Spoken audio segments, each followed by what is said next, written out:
to create this entrepreneurship arm or innovation arm, and they called it Genesys Innovations. And we're located at Scott Technology Center. So they created this innovation arm about 3 years ago. And so they decided to hire the entrepreneurs and residents to kind of come in, oversee things, and to kind of look at the business model around Blue Cross and say, what are some opportunities for us to grow our business in other areas? And so we contacted all our customers, we did customer surveys, we went out and we spoke to other startup companies and in this space, and we said, okay, what are your challenges, what are some issues? So that's kind of what I do now. But how I got here, this journey, well, I'm a doctor, I don't practice, never liked practicing medicine. Yes, you can believe that. I went to medical school and always wanted to be a doctor ever since I was about 5 years old. I want to be like Marcus Welby, you know, back in those days. It was like, yeah. I go to medical school and I hate it so much. I hate it. And I said, well, you know, I was at KU during the time, and this was way back in the day.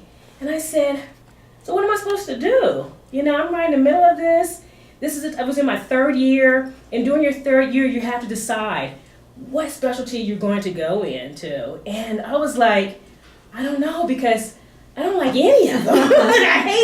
I hated all of them.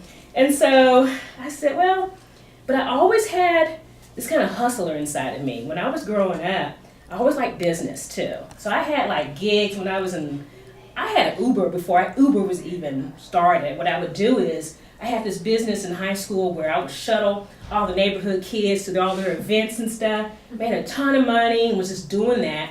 So this was something I liked too.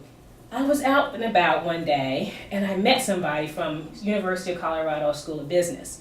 And he said, you know, have you thought about getting your MBA? And I said, no, tell me more. Well, this is what we can do. You know, if you come here, you'll learn about healthcare, business, and administration. And back in those days, we didn't have MBA with entrepreneurship. It was just MBA, health administration. That's all your choices were for healthcare related. So I said, okay, let me think about it. So I did, and I said, you know, I'm going to take a year off, and I am going to go get my MBA. So I did, loved it. I said, you know, I found a home for me, because it's not necessarily, it's understanding the business side of things of healthcare, but also understanding the science and the math and, you know, the clinical side of medicine. And it wasn't necessarily to be a hospital administrator. I didn't really want to do that. I think what I was really still interested in was starting a company, being a healthcare entrepreneur. Towards the end of my MBA program, I got a call from a company that said, hey, we would like to have you come and work for us as a medical director. We have some clinical trials that are going on in Africa and other locations. Can you come and work with us and help us do this? And also we're going to let you do is we're going to work with you in business development. So you can go out there and find new business for us. You can work to find new products and tell us, do we need to bring these in or not? A company called MedImmune out in Maryland. And have you heard of them? You know the flu mist vaccine, well, they asked me to come out and join this team to help get this flu mist product to the market. And so I said, okay, sure, I don't know anything about vaccines, but we'll figure that out. Huh? So I packed up, moved to Maryland, and I spent many years there. And it was very interesting because it was a different, you know, where I was coming from this company here in Colorado, was a very small kind of startup-y type of company. And then now you're coming into a corporate, you know, vaccine biotech company out on the East Coast. The culture was totally different. It was just fast paced. You got to keep up or you're out. And it was just constantly moving. They were on you. But I had a good time with it, and I learned so much. We had our flu mist product failed the first time we went to market. So we had to remarket it. And it failed because, well, we said, the docs don't need to know anything about it. We're going to go straight to the customer and tell them, you go to the docs and tell them you bought this flu mist product. And they're like, yeah, I'm going to go to the doc. Hey, doc, I want flu mist. And then the doc's like, so what is flu mist? Never heard of it. Oh, we don't know anything about it. So we're going to slam your product, and we're never going to buy your stuff ever again. So we had to go back, go to the doctors. So we had to go out there, talk to all the docs across the country. Hey, this is product, this is what it is, here's the clinical behind it, this is why it works, this is why you should prescribe this for your give this to your patients. And we had to turn it around. And then the first marketing plan was so bad that it's a case study now out of Harvard Business Law. As how not to market a product. And so, yeah, pick that up. And so, yeah, you learn some things the hard way, but that product, I stand by it no matter if it's on the market or not. It's a good product. So I was there, and of course, years later, that MedImmune was acquired by AstraZeneca. So I'm like, oh, here we go again. I know this way. So I got a call from university. There's always these little opportunities. I jump all the time to do things, and so you hear that about me. So I got a call from University of Maryland, and they're like, hey, I know you're kind of in this little phase right now. You don't know what you're doing, but I got a scientist here, and he has this product, really interesting product, and he wants to take it to market, but he's struggling because he doesn't understand business and the FDA. You do. Can you come and just work with him on this thing?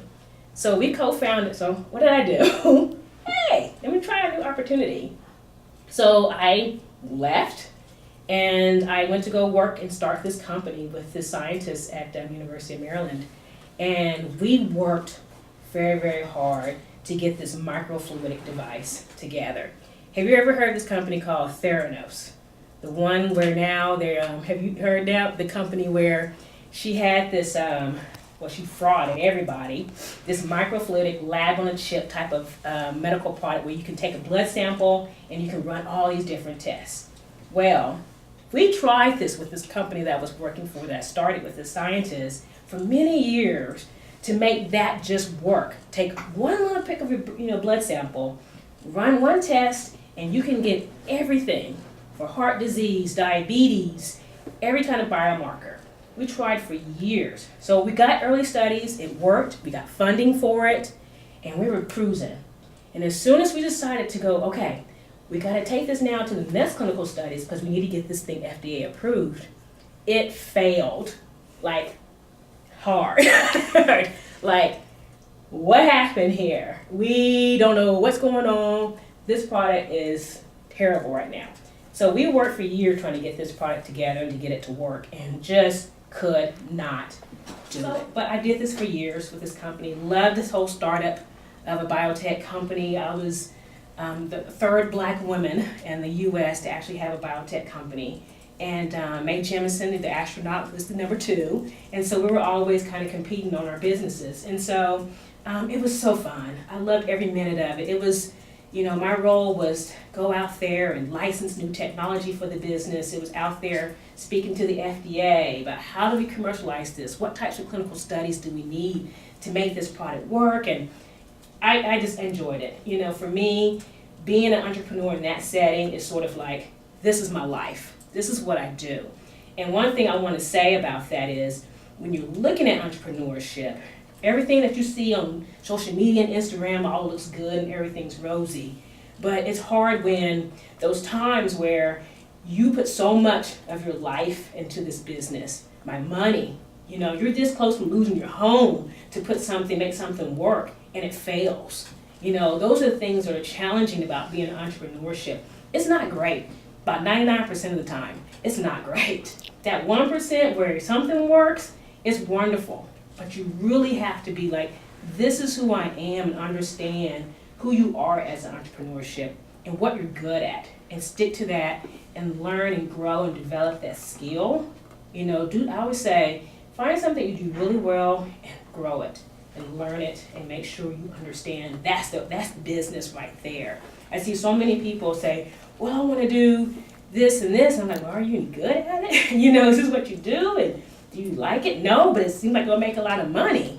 Then you talk to them a couple of years, so where are you? Well, exactly. So find that true niche or something that you like to do and do it. That's your business. So after the failure of this technology, I pretty much was just kind of like, okay, what do I do? So I did some consulting work on the side and whatnot.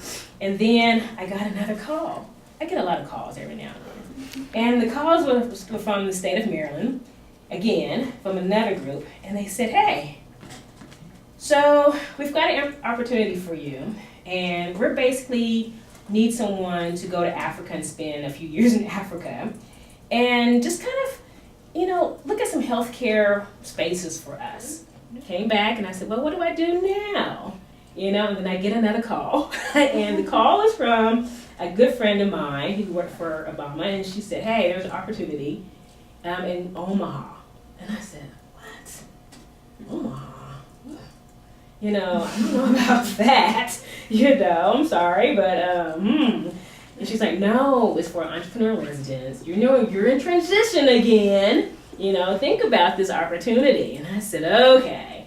And I've heard about entrepreneurs in residence before. I thought those are pretty interesting things, particularly when you're at a point where you don't you're kind of in that mode where, okay, do I want to go work for corporate, or do I just want to start another business again? And what would that business be? I don't know if people are actually using that technology or going to be involved in using that innovation that you're trying to create. And you have to just kind of sit down and ask those questions. So tell me about what's going on.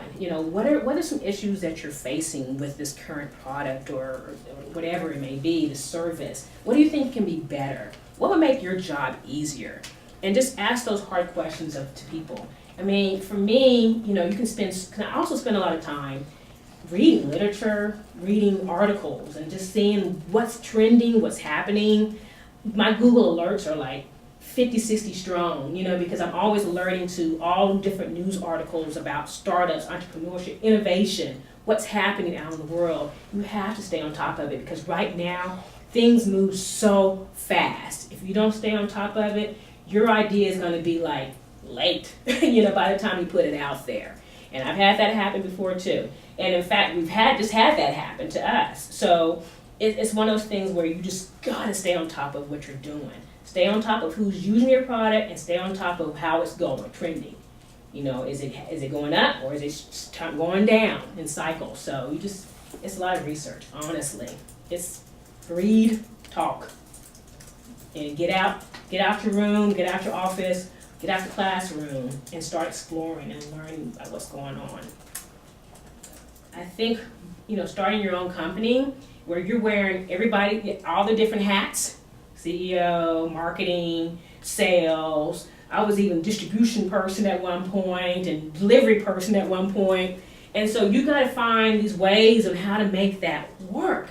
And particularly, and then you have a customer calling you about something, and you have to throw in some creativity in it. It's just the way it works. If I was just that same old by the rules type of person, it would have never worked for me. So you got to be open-minded. You got to think differently and get yourself out of these situations. That's where it all comes in, because when you're starting a business, you're everybody. You're not just going to be, I'm the CEO, everybody else, whatever. You got to play those roles and understand that. Do I like sales? No, but I guarantee you, if I need to get that business in, I will go out there and sell something, but I got to figure that out and learn those skills and open my mind to it. So yes, being creative, thinking different ways on how to make that business work when you're in a tight spot, very important. Never lose it. You're lucky you had it to start with. I didn't. So it made my life easier. In the spaces that you work, has social media had any impact or disruptive force in terms of that type of entrepreneurship? So for the business now, for what we do at Genesys, we do some social media, but not a lot.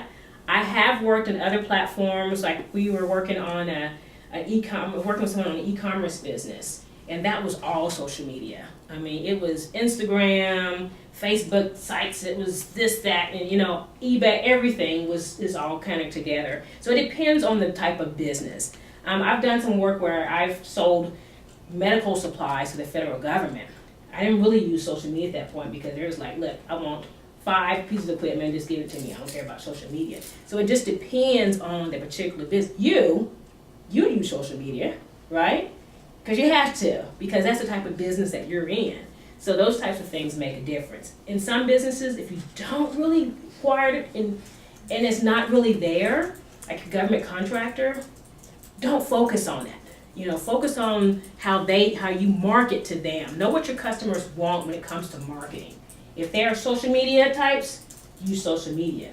If there's government contractors and it's just like, I'm just calling you because I want a product, I don't care about your Instagram account, understand that, understand that. And don't spend, thousands of dollars hiring somebody to do social media when nobody in the federal agency is going to look at it. So think about that too.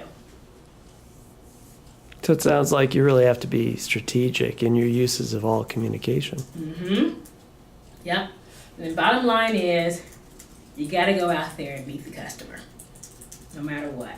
No matter what business you're in, even in federal government work, you've got to go out there and meet them because their relationships are very key. You got to go out there and talk to folks.